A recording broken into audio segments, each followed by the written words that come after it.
Hey there, cats and kitties. I am the Blues Man, Johnny Blues, and today I stumble into my first Marvel Retro review. This is going to be for the 4-issue story arc from 1991 in Daredevil Comics, issues 297 to 300, entitled Last Rites, written by Dan Chichester, with pencils by Lee Weeks, and inks by Al Williamson. And I just want to give the quick opportunity to let you know that this will be spoilery. This story has been out for a very long time. And if you do want to go back and actually read it, there's going to be a few small things here and there that I actually do skip over or don't mention. But as far as the overall story arc, I am going to be spoiling how it all plays out. So I just want to give you that heads up. And let's go ahead and get started, shall we? The story opens with Matt Murdock paying an unexpected visit to Kingpin Wilson Fisk in his Daredevil guise. Fisk was responsible, made apparent by dialogue between the two, for essentially putting Murdock's law practice out of business, as well as blowing up his brownstone apartment building. It was a bit of a surprise to me to learn that Fisk actually knew who Daredevil was, not having read anything prior to this, but it was also pretty funny that in their verbal exchange, Fisk compares Daredevil to Spider-Man, and I actually laughed out loud. But the early going exposition is only a means to an end, as once Daredevil departs, we find he's left behind the portrait of a girl known to Fisk, a woman named Vanessa, former love, it seems, that has brought about feelings of guilt and remorse in Fisk, which was Daredevil's desired effect. Following that, there's some interplay between Matt and a woman he's trying to get close with, Karen, who's having none of it, seemingly, and some cryptic words are had between them, where Matt implies seeking retribution on an unspecified topic, as well as catching up with his buddy Foggy a bit later, with whom he's trying to appeal his disbarment at Fisk's hands. But the main meat of the story is actually Devil's going after Typhoid Mary, Fisk's lover and left-hand woman, as he puts it, by way of interrupting her and forcing some drug runners led by a guy named Sabini, aka the Whale, tuck that name away for later, to start paying double their fees to Fisk. When good old Red Horns arrives, it's to the delight of the Whale just as much as it is to Typhoid, though obviously for different reasons. After a verbal joust, he gives Mary chase, and she follows. All the while are we basically seeing via thought balloons that Matt has to keep pushing himself not to give in to her hypnotic, seductive powers, something apparently he's fallen under once before. So it is somewhat surprising to see him then, moments later, essentially throw himself at her. But this again is just a means to an end. He uses a night of unexpected pleasure to awaken the pure side of the psychologically troubled Mary, whom he then leaves behind in the room of the hotel while he heads off to social services to implant some forged documents. This is the process he and Foggy were discussing earlier in their meeting, though obviously without Foggy's owning to what the true intent was, which was, as it turns out, to have Mary picked up and given an evaluation, essentially taking her out of the scheme so that he could have a direct line to Fisk. And that's pretty much where part 1 ends. Having some comments on the issue, I think that it starts off in such a straightforward way. I'm aware that things have come before it, and there's enough of that pertinent information in the story not to feel like I've actually missed it. The emotional highs and lows between the characters of Matt and Fisk are very interesting, especially Matt's with Typhoid Mary, which is in some way paralleling Fisk's with this mysterious Vanessa. The art carries a noirish mysteriousness to it that I really love, and the vibrant look of Daredevil is just stellar. I'm rating part 1 4.5 out of 5. Solid opening. With that done, we begin part 2. We find that Matt's been sleeping in Foggy's office on and off for a while now, and on this particular night his refuge is interrupted by 2 nondescript soldier-looking guys who radio back to their superiors that their target, Matt Murdock, has been acquired. But Matt's much quicker on his feet thanks to his radar sense and escapes out a window. One of the 2 soldiers is old school, and upon the younger having his ass handed to him, in a manner of speaking, steps up to show him how it's done. The soldier uses this foam spray type stuff that hardens around a capture to stop Matt from using his hands. Then soon thereafter he brings him down altogether by throwing it around his knees. And once subdued entirely, we see that the older of the 2 soldiers is actually S.H.I.E.L.D. agent Dum Dum Dugan, which was a pleasant surprise. A quick catch-up with Kingpin eating at Tavern on the Green shows that he's still quite upset by thoughts of this girl Vanessa, though not so upset to falter from cutting off a media deal with a formerly partnered company, nor to keep him from ordering the hand of his errant waiter broken as the waiter mistakenly brought Fisk his dinner check. You see, he's never been charged there before. But this follows with Matt finally being freed from the imprisoning foamy goodness to find the one, the only Nick Fury to be behind his kidnapping. Seems Fury has a bone to pick with Matt, whom he too knows as Daredevil, as they're watching Kingpin in the hope of snaring a terrorist group he may soon be working with. Fury lays down the law that Spider-Man and Punisher were both persuaded to keep away from Fisk for the foreseeable future, and expects Matt to follow suit. Matt promises Fury he'll think it over, but at the first opportunity turns the tables on his guard and makes his escape once again, only to return, as it turns out, later that night to scope out S.H.I.E.L.D.'s information on Fisk and these terrorists. We find that this was Fury's intention all along, to goad Matt into doing his dirty work and saving S.H.I.E.L.D. the trouble of officially being involved, a point of contention for Dum Dum. But the job is essentially done once Daredevil passes along word of the Kingpin's associations and potential fallouts with the dual organizations of the Hand and Hydra to a thug who spreads it through the underworld grapevine. We find that the cowboy media partner Fisk cut off any ties with earlier was actually one Baron von Strucker of Hydra itself, who generously decides to give Kingpin one final chance to make good by sending the petite Mr. Molaire to finalize a less advantageous deal with him. If I tell you this ends with the Kingpin beating the little man to death, you might surmise his stance on said deal. And finally, Daredevil pays an unexpected visit to Nick Fury's penthouse. He brings with him the message that the job is done. It's time to batten down the hatches. This because, though Fury thought him out of earshot when he and Dugan debated using him to do their dirty work earlier, Matt actually heard the entire affair perfectly. So the game is afoot. Some comments on the issue. The overall back and forth between the characters and points of view is a little mismatched to me, or perhaps could have been a little better paced in a few areas, but all the points were driven home by the end, which is what you pretty much want. Seeing characters like Nick Fury and Dum Dum Dugan was pretty cool, and the air is thick in the story by the end with trepidation that a weighty game is now set to unfold. The art is still decent, but varies so much due to the aspect changes that it lacks any sense of real continuity to me, which, while not horrible, was still a minor issue. I'm rating this one 3.5 out of 5. Thus we move on to Part 3.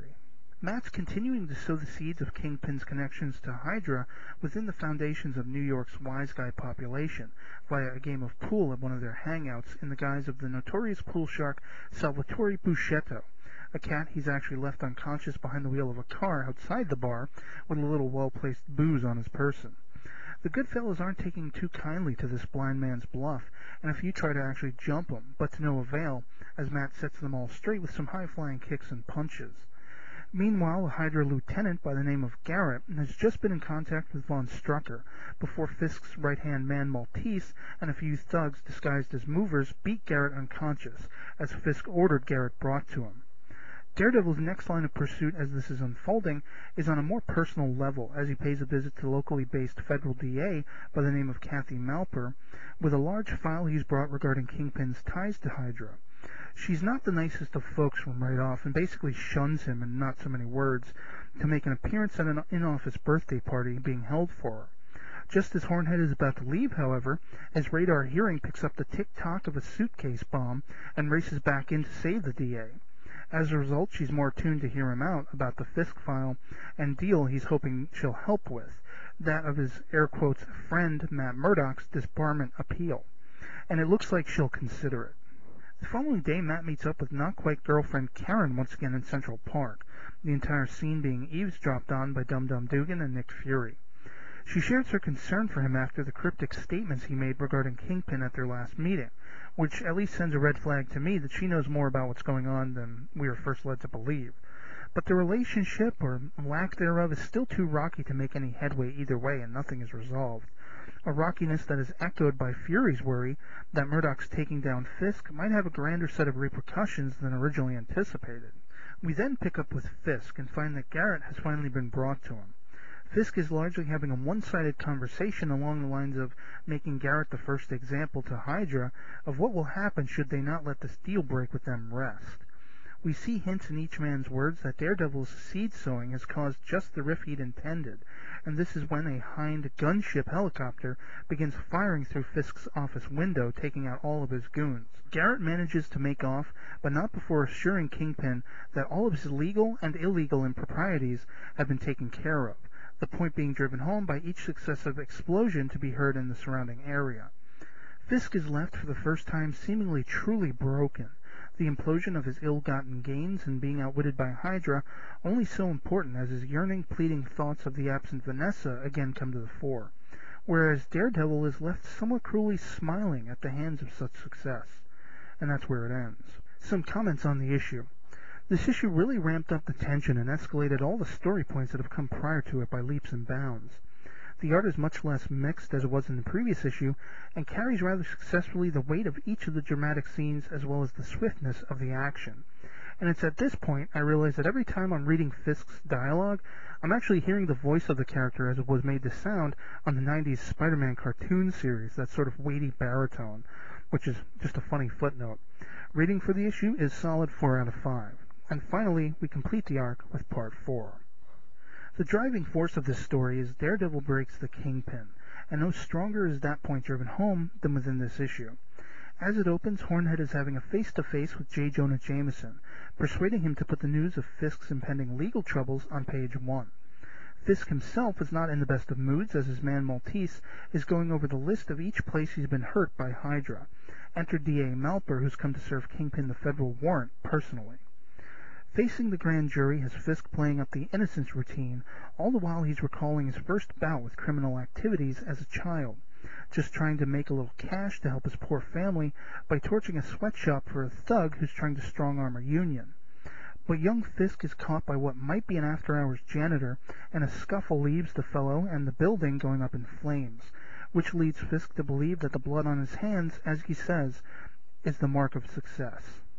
During a recess, we see that Matt slips in long enough to take a verbal jibe at Fisk before meeting with D.A. Malper on a rooftop as Daredevil. She basically passes along the need of assurance that Fisk will go down for the dirty deeds he's truly committed, seeing as she has doubts about some of the jurors overseeing the case. Double D assures her that she'll get what she needs, and she equally promises Matt Murdock's plight, too, will be straightened out. A bit later, Fisk is back at Tavern on the Green for a meal, and we find that since all his money has been stolen by Hydra's talented hackers, he is now served a check with vigor, and this somewhat comedically follows up on that earlier scene where we found out he's not used to being charged. We then follow Fisk as he's off on his own, looking to redeem a package kept in public storage that via a flashback reveals how Kingpin and some goons set up Matt as the killer of a cab driver by wrapping his fingers around the club that beat the cabbie to death. I guess he was just saving the club for a rainy day. But Daredevil has tracked Fisk there, and in a raging fury, Fisk shatters through the glass of the public storage front desk to retrieve the package just before swooping around and striking Daredevil. Fisk then takes off, with Daredevil soon to follow. A few ducks and dodges later, and Hornhead has Fisk cornered on a parked bus.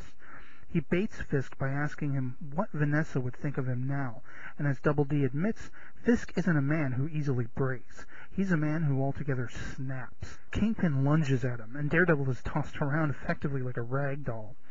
Fisk then starts the bus and nearly drives it off a bridge, sending Daredevil through the windshield, and he's only just barely able to grab hold of the loosened bumper. Here's where Hornhead decides to switch things up a bit, though. Rather than giving chase again, he actually takes a shortcut to cut off Kingpin. It's now Daredevil who lunges at Fisk, through windows and art displays, the wreckage of which, while leaving Fisk staggering, allows Matt to dance around the cacophony his radar sense detects. In a blink-and-you'll-miss-it panel, Peter Parker and Mary Jane are among the crowd, and she asks him if he's going to Spidey out, to which he assures her that all is under control, before snapping a few pictures of the action. Fisk's growing desperation is getting the better of him, and he's taken to running aimlessly, lost, as Double D notes. He finds his way to a back alley where he chases off some bums loitering around a fire. Daredevil is soon caught up to him again, and the physical battle waged between them is as thunderous as each man's emotions. But Daredevil gets the upper hand, bringing Kingpin to his knees, just before claiming the package, the billy club with his false fingerprints, and tossing it into the fire. In a mad rage, Fisk desperately bounds toward the barrel to reclaim the weapon, and though burned by the attempt, he's successful in retrieving it again. Though the point is now moot, as the charred wood will no longer contain the evidence of its heinous deeds. Fisk has once and truly been beaten. As the large man cowers on the ground beneath him, Daredevil wages an inner battle that ultimately leads him to utter the words, "I forgive you."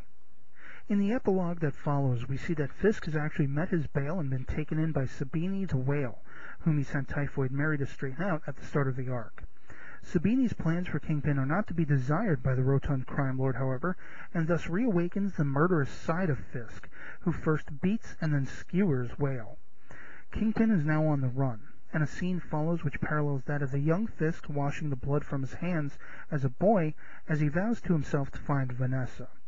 And Matt's appeal has come through favorably as Malper shows him to his new office digs, but Matt's not free and clear of his own tang of guilt for what he did to Fisk, and has a vision of the spurning, evil face of the mighty Kingpin staring him down, which follows with Matt Murdock finding the strength to renew his vow to never let the good folks down, to protect them, and the final image he sees in his mind's eye is that of himself, Daredevil. Some comments on the issue and the overall arc. This issue was double-sized, and whereas that's supposed to mean you're getting 2 books instead of 1, it felt a lot more like 3. That is to say, a lot more was going on in it. But it hit all the points it needed to, and effectively so. I was truly riveted by Murdock's interweaving between his regular persona and that of Daredevil, and his manipulation game against the notoriously evil Kingpin. An almost calculated vengeance, where one good turn deserved another, but was also a reinforcement of justice just the same. The art was stellar throughout the book, especially the action scenes, which had a broad and dynamic and believable sense to them. The use of Matt's thought balloons were some of the best, most highly descriptive parts of the story, equally were Fisk's in their relative simplicity. I'm rating this issue 4.5 out of 5, and the overall rating for the entire 4-part arc is definitely a 5 out of 5. I was thoroughly engrossed the entire way through with the emotional machinations of Murdock's bringing down the man who did it to him first. I have to say, I really enjoyed this arc.